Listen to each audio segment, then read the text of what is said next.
So I'm Representative Patricia Haynes Smith, Vice Chair of the Democratic House Caucus and also Chair of the Legislative Black Caucus here at the House.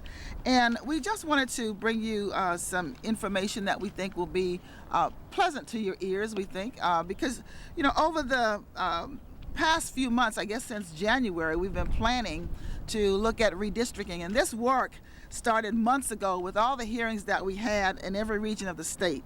Tens of hundreds of regular folk from all over took time away from their jobs and their families to come and share their opinions on how they thought Louisiana ought to look through redistricting. And we called ourselves into this special session. This is the first time, as you know, in modern history that we actually did this, so that we could do the work of the voters as we are set to do in the legislature. Governor Jindal opened this session, as you well know, on our first day with a promise not to interfere in the business of the chambers. He also praised the efforts of nonpartisanship. Each body of this legislature completed plans for the House and the Senate. Whether we agree with the poll plans or not, we did create plans, despite repeated meddling from the governor's office. Now that the meddling is threatening, it's threatening to just shut us down, because it's now looking at the end of redistricting is coming through the Louisiana congressional seats. And we're hoping that the legislature has the ability to do its job. And I'm now going to turn it over to our chair of the Democratic Caucus. I'm the chair of the House Democratic Caucus. And I want to remind everyone that Governor Jindal came in and praised bipartisanship and said he wouldn't be involved in the process of redistricting the state of Louisiana. He even joked that he didn't think we could redistrict him unless we changed the state boundaries. Shortly thereafter, he said publicly that he favored a plan for the congressional remapping that would include 2 vertical districts in North Louisiana, one anchored in Shreveport, the other anchored in Monroe. A few days later, he said he'd veto any plan that came out of the legislature that didn't look like that. Then a few days later, the governor asked us to stop work because 5 Republican incumbent congressmen thought that we shouldn't do our job as we set out to do when we called ourselves into special session. This is a rather schizophrenic approach to governing by Bobby Jindal, and quite frankly, the call for us to stop our work seems a little bit desperate. I'm proud to say, at least up until now, the legislature has not seen fit to go along with the governor. We've continued this process, but it has been an ugly process. You know, every day that we're here in special session, we're spending close to $100,000 of the taxpayers' money. But for whatever reason, the leadership of the House of Representatives has seen fit that we would work only 2 hours over the last 5 days to actually receive and consider bills from the Senate.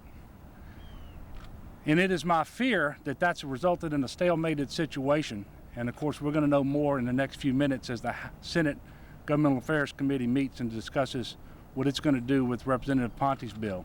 That's the lone instrument remaining that could have the result of redistricting Congress.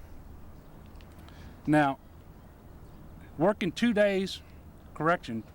hours over a 5-day period when you're approaching the deadline either makes the legislature look not serious about fulfilling its obligation, or if it is serious, it makes us look rather incompetent. And that's unfortunate because we have a lot of hardworking, diligent, and responsible people in the legislature.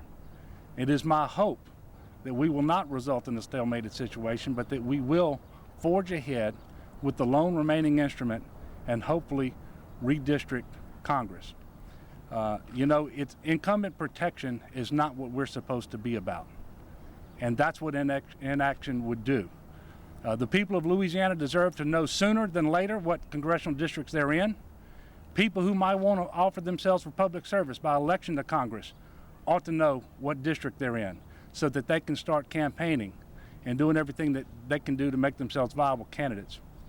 Putting this off to another day after next year makes no sense because the regional tensions that are evident in this process will not go away over the next year.